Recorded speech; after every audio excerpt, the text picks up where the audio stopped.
So guys, opening this up and taking a closer look at the warranty seals, first of all, it looks like these have been taken off and then put back on. You can kind of see some remnants of the void sign there, so I'm not really sure why they were put back on. Let's go ahead and take them back off and take the screws out. All right, guys, so I have two pieces off. I have the bottom plastic piece and part of the top plastic piece off, and they look very clean. Looks like it's actually been opened up and cleaned out, which is good to see. And you can immediately see the fan right here, which looks clean as well. I don't see like any dust or dirt or grime, anything in that fan right there. All right, guys, so I have almost everything removed. I've taken out the power supply here, which looks pretty clean. I've also taken out the hard drive. I've taken out the disk drive here, which the disk drive looks very clean as well. All the pieces I've seen have looked clean so far. So now the last thing we need to look at is our thermal paste and see if they're replacing that or not, because they do claim on their website that they are replacing thermal paste. And you can also see just on this side, heatsink looks good as well. And so clearly they came in here and cleaned this out. Let's go ahead and take off these last couple of screws and get down to the thermal paste. All right, got that piece taken off. Let's go ahead and lift this up and see what's underneath it. And oh yeah, looks like they replaced thermal paste. You can see it there. You can see it there. We have a refurbished PS4. Now it still had a crack in it, which it wasn't supposed to because it was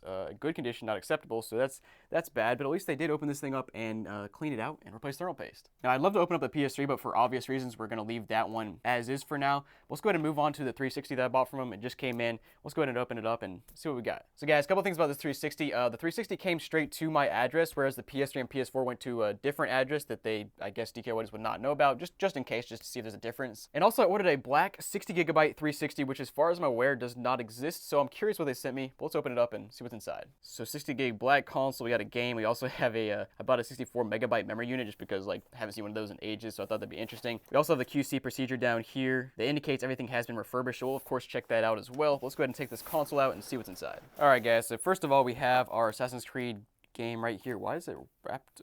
I guess that's kind of cool. They actually wrapped the game up in a little plastic baggie. I'm not sure that's necessary for a $4 game, but all right, I'll take it. Now we have Assassin's Creed Revelations here. Looks pretty good. Inside looks good as well. Disc also looks good, so that's cool to see. And then of course our memory card here, which looks like a memory card. Let's move on to the console now. All right, guys. So yeah, I knew it. All right, so they are selling black 60 gig consoles, but they're just putting a white hard drive on here. So like, it's fine, but like, why are they selling them like this? Like, what is the point in selling a 60 gig black console where you're just gonna throw in a white 60 gig hard drive? Like, now for the 360, I did buy an acceptable condition console, so there should be something broken here. Maybe it's just the flap that's broken is what they consider acceptable. Actually, all three flaps are broken, which is like, I don't know. They're broken on almost every 360 ever, so I don't really care about that. And flip it to the back here. Looks like we have a manufacture date of 09, and we actually have a Jasper motherboard. Wow. In my past videos, they've sent out like Falcons and Xenons, that sort of thing. It's kind of just at random because their listing doesn't say. And also, this is probably why we have an acceptable condition console right here. There is a little ding there. But overall, the console looks good. Let's go ahead and plug it in and see if it works. All right, plugged in, 3, 2, 1. We got power here, and let's go ahead and start with the disk drive here and see how it opens. Okay, nice and smooth.